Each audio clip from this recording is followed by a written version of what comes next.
kalian semua, semoga dalam keadaan sehat walafiat ya. Dalam video kali ini Ibu akan menjelaskan materi tentang metabolisme. Metabolisme adalah reaksi-reaksi kimia untuk mengubah zat-zat yang menghasilkan energi maupun memerlukan energi yang terjadi di dalam sel-sel tubuh. Ada dua proses metabolisme, yaitu yang pertama katabolisme.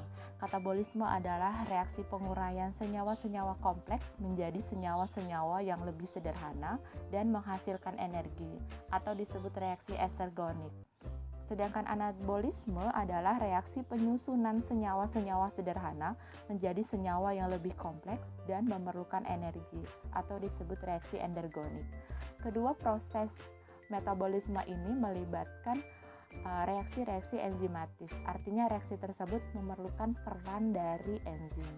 Sehingga kali ini Ibu akan menjelaskan terlebih dahulu tentang enzim. Enzim adalah senyawa protein yang diproduksi oleh sel-sel makhluk hidup dan berfungsi sebagai biokatalisator. Biokatalisator ini dapat meningkatkan kecepatan reaksi. Jadi semua enzim itu meningkatkan kecepatan reaksi, tetapi senyawa tersebut tidak ikut bereaksi. Zat yang dipengaruhi oleh enzim disebut dengan substrat, hasil reaksi enzimnya dengan substrat itu disebut dengan produk. Klasifikasi enzim ada dua, ada enzim intraseluler itu yang bekerja di dalam sel, contohnya enzim katalase yang ada pada sel-sel hati. Enzim ekstraseluler itu yang bekerja di luar sel, contohnya enzim-enzim pencernaan seperti amilase, kemudian renin, pepsin, dan lain-lain. Berikutnya, komponen penyusun enzim. Komponen penyusun enzim ada dua, ada apoenzim yaitu protein dan gugus prostetik atau non-protein. Apoenzim atau protein itu merupakan bagian yang mudah terdenaturasi atau dia dapat rusak akibat pemanasan. Sedangkan gugus prostetik atau non-protein terdiri dari dua, ada kofaktor yaitu ion anorganik, contohnya ion-ion logam seperti Zn, Cu, Mn, Fe, K, dan Na. Serta koenzim, senyawa organik kompleks yang merupakan senyawa organik yang contohnya vitamin, NADH, dan koenzim A. Sifat-sifat enzim antara lain yang pertama dipengaruhi oleh suhu dan pH, kemudian yang kedua bekerja secara spesifik, artinya enzim hanya dapat bekerja pada substrat tertentu. Bekerjanya secara bolak-balik atau reversible, artinya enzim ini tidak menentukan arah reaksi. Jadi enzim mengkatalisis penguraian suatu senyawa menjadi senyawa-senyawa lain, atau sebaliknya, enzim juga dapat mengkatalisis penyusunan senyawa tersebut menjadi senyawa semula. Kemudian diperlukan dalam jumlah yang sedikit, serta dapat bereaksi dengan substrat asam maupun basa, berupa koloid, dan dapat digunakan berulang kali. Berikutnya cara kerja enzim. Enzim bekerja dengan cara menurunkan energi aktivasi. Energi aktivasi adalah energi yang dibutuhkan agar reaksi kimia tertentu dapat terjadi. Lihat grafik hubungan antara energi aktivasi dengan koordinat reaksinya. Garis lurus itu tanpa enzim, sedangkan garis putus-putus itu dengan enzim. Terlihat bahwa garis putus-putus lebih rendah dibandingkan garis lurus karena dengan adanya enzim itu dapat menurunkan energi aktivasi dari suatu reaksi kimia. Teori kerja enzim itu ada dua teori. Yang pertama teori gembok dengan anak kuncinya atau lock and key teori, dan teori kecocokan induksi atau teori ketepatan induksi.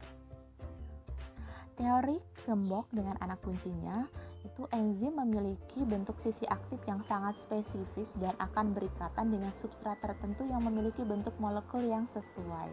Jadi enzim diumpamakan sebagai gembok, sedangkan substrat diumpamakan sebagai kunci. Jadi substrat hanya dapat berikatan dengan enzim yang sesuai dengan sisi aktif dari enzim. Sedangkan teori kecocokan induksi ini enzim memiliki bentuk sisi aktif yang fleksibel dan akan termodifikasi menyesuaikan bentuk substrat. Jadi sisi aktif enzim bersifat fleksibel. Dia akan berubah bentuknya menyesuaikan dengan substrat yang datang. Berikutnya, penghambat kerja enzim. Enzim dapat mengalami hambatan atau yang disebut dengan inhibitor. Inhibitor ada irreversible, ada reversible. Inhibitor irreversible itu ketika inhibitor berikatan dengan sisi aktif enzim secara kuat sehingga enzim menjadi tidak aktif dan tidak dapat kembali seperti semula. Sedangkan inhibitor reversible ketika inhibitor berikatan dengan sisi aktif enzim secara lemah sehingga enzim dapat kembali seperti semula. Inhibitor reversible kompetitif contohnya di gambar. Yang bagian A itu reaksi normal, ada enzim, ada substrat melekat pada sisi aktif enzim, terbentuklah produk. Kemudian bagian B, gambar B itu ada enzim dan inhibitor datang mengambil alih sisi aktif dari enzim. Jadi enzim mengikat inhibitor sehingga inhibitor berkompetisi dengan substrat yang datang. Dan ini sangat mengganggu terjadinya suatu reaksi. Berikutnya gambar tanpa inhibitor. Yang bagian sebelah kanan itu substrat dan enzim. Substrat melekat pada sisi aktif enzim sehingga terbentuklah produk. Tapi kalau ada inhibitor non-kompetitif, inhibitor akan melekat pada bagian yang bukan sisi aktif dari enzim sehingga terjadi perubahan konformasi dari sisi aktif enzim sehingga dapat mempengaruhi proses pengikatan substrat dengan enzim sehingga terjadi kerusakan atau hambatan dari suatu reaksi. Nah, faktor apa saja yang mempengaruhi kerja enzim? Antara lain yang pertama ada suhu.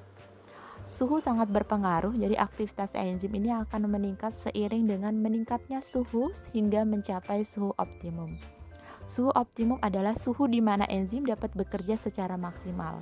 Makin jauh di atas suhu optimum, enzim akan mengalami denaturasi atau kerusakan. Jadi suhu yang baik bagi kerja enzim adalah di kisaran angka 30 derajat sampai 40 derajat Celcius. Itu kerja enzim akan maksimal di suhu tersebut. Kemudian pH. Enzim bekerja maksimal pada pH optimum. pH optimum adalah pH di mana enzim menyebabkan laju reaksi yang maksimal. Efektivitas enzim akan berkurang pada pH sedikit di atas atau di bawah pH optimum.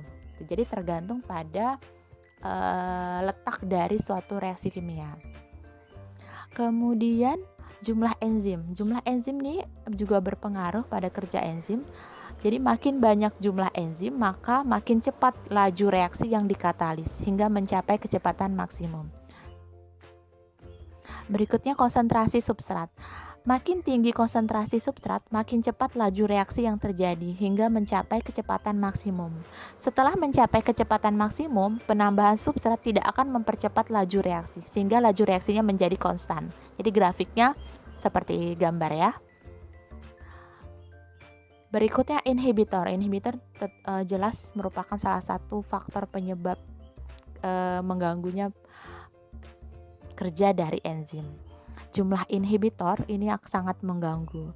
Inhibitor adalah senyawa kimia yang menghambat kerja enzim. Contohnya adalah garam-garam, logam berat seperti air raksa, senyawa yodium asetat, fluorida sianida, dan karbon monoksida. Jadi makin banyak jumlah inhibitor itu akan makin lambat laju reaksi yang dikatalis oleh suatu enzim.